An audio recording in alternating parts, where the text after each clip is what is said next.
ازيكم يا بنات؟ عاملين ايه النهارده؟ احنا هنعمل مع بعض زي ما انتوا شايفين كده غدا. النهارده مش هنعمل حاجه واحده، احنا هنعمل 3 حاجات وحاجات عاديه يعني موجوده في البيوت المصريه كلها، مفيش مشكله خالص عندنا.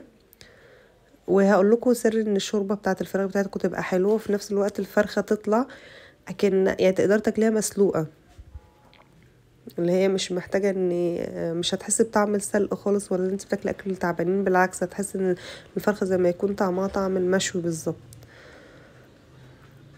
هنحط شوية ملح على بصلاية بعد ما خرطتها، وفلفل، معلقة فلفل اسود، وهندعكم جامد لغاية لما ينزلوا المية بتاعتهم. بعد كده هنبتدي ان احنا نحطهم في الجلد بتاع الفرخة.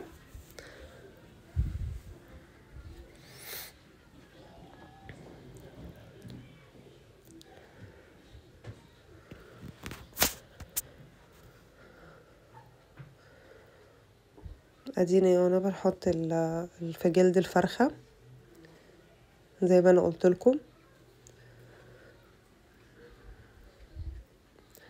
انا عاملة فرخة 4 قطع، صدرين ووركين. عذر ان انا صوتي تعبان، عندي دور برد جامد جدا اليومين دول، الجو ساقع قوي. ما تنسوش تتفرجوا على فيديو شوربة العدس، هتدفقوا كتير قوي في الساعة ديت وهتعجبكم.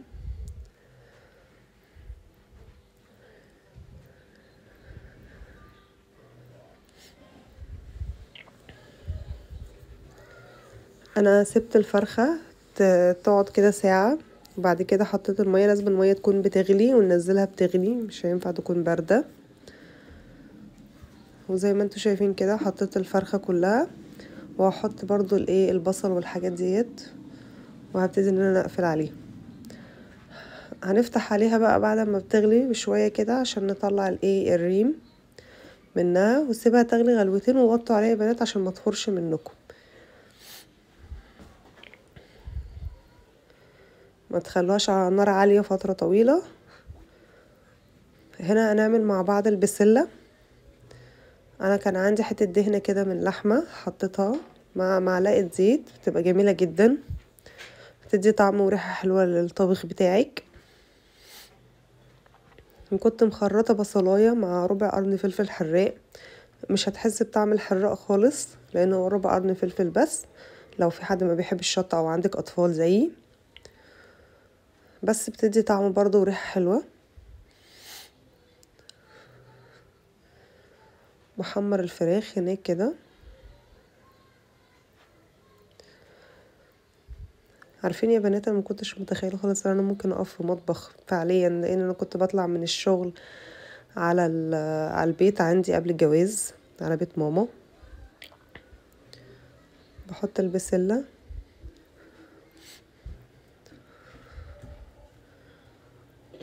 وبنحط هنا برضو ملح وفلفل، وعلى حسب ما انتي بتحبي ايه التوابل اللي تحطيها. انا حطيت ملح وفلفل بس.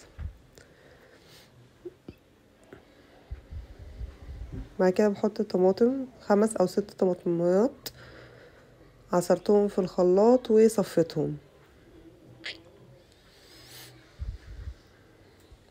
هنعمل هنا مع الرز زي ما انا قلت لكم، رز بالشعريه عادي جدا مصري، بس هو فيه تركايه كده انا واخداها من الاتراك، من حد من زمايلنا الاتراك، اللي هي عصره الليمونه. والطريقه كانت انا عاملاها في فيديو من الفيديوهات بتاعتي القديمه، مش قديمه قوي يعني، من اول ما فتحت القناه.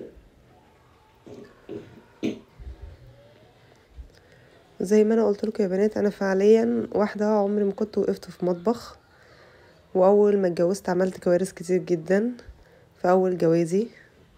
وجوزي ربنا يبارك له يا رب كان عمره ما احبطني وعمره ما ضايقني، بالعكس كان بيقولي طب انا شايف ان المفروض كانت تبقى شكلها كده ولا المفروض تتعمل كده. وانا كنت بقاوح الصراحه بطريقه غريبه، انا لغايه دلوقتي مستغربه نفسي كنت بقاوح على ايه.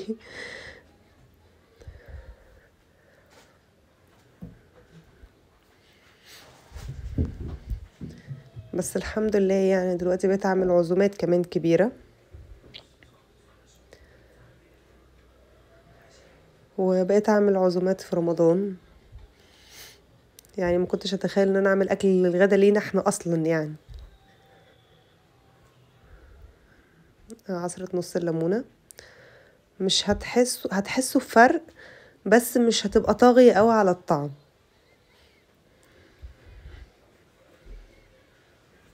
عملت 3 كبشات من شوربة الفراخ، وهكملها بمية.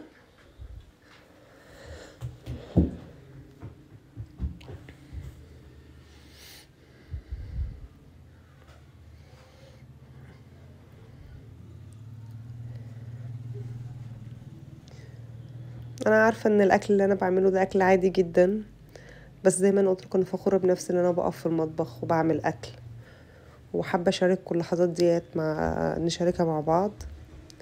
وده الاكل بعد ما خلص بالهنا والشفا لينا كلنا. البسلة والرز، الفراخ المتحمرة والشوربة. ما تنسوش يا بنات تكتبوا لي في الكومنتات انتوا عاملين غدا ايه النهارده، ودينا بناخد افكار من بعض، كل واحد نشوفه بيعمل غدا ايه. ولو في حاجة عايزين نتكلم فيها، حاجة عايزين تقولها لي، برضو اكتبوا لي في الكومنتات. وشكرا جدا على الدعم وعلى اللايك وعلى السبسكرايب، ويا رب اكون عجبتكم. بالهنا والشفا، سلام.